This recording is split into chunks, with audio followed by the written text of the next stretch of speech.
Luke 15. Many tax collectors and moral outcasts were coming to hear Isa teach. So the Pharisees and scholars of religion complained, "This fellow receives flagrant sinners. He even eats with them."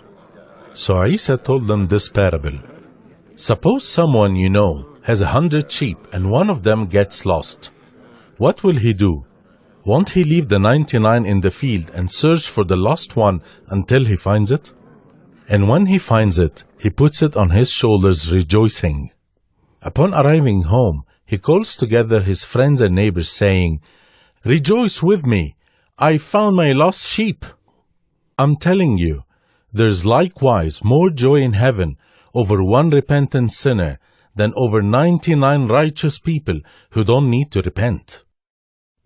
Suppose a woman has 10 silver coins and loses one.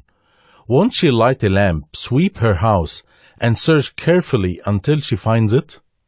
And when she finds it, she invites her friends and neighbors over, saying, "Rejoice with me, I've found my lost coin." I'm telling you, there's likewise joy among Allah's angels when even one sinner repents. Isa continued, a man had 2 sons. The younger one told his father, "Give me my share of the estate." So the man divided his wealth between his sons. A few days later, the younger one packed up, moved to a far-off land, and proceeded to squander his fortune on wild living. When he had spent it all, a severe famine hit the area, and he began to starve. So he went and hired himself out to a local citizen, who put the young man in his fields to feed pigs.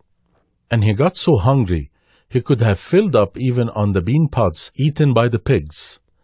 No one gave him a thing to eat.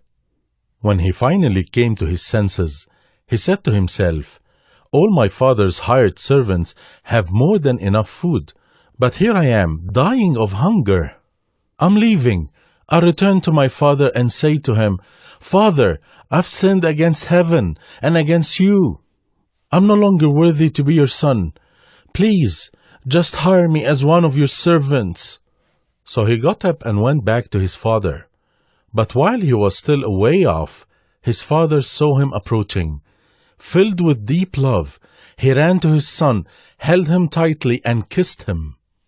The son said to him, "Father, I've sinned against heaven and against you. I'm no longer worthy to be your son." But the father said to his servants, "Quick, bring the best robe and place it on him. Put a ring on his hand and sandals on his feet, and get the fattened calf and butcher it. Let's eat and celebrate. For this son of mine was dead, but has come back to life. He was lost, but now he's found." So they began to celebrate. Meanwhile, the man's older son was in the fields. When he approached the house, he heard music and dancing. So he called to one of the servants and asked what was going on. The reply came, "Your brother is back, and to celebrate his safe return, your father has killed the fattened calf." But the older brother became angry and wouldn't go in. So his father came out and pleaded with him. But he said to his father, "All these years I've served you, and not once have I disobeyed. But you've never given me even a young goat for a feast with my friends. Yet after this son of yours devours your wealth with prostitutes, for him you butchered the fattened calf?"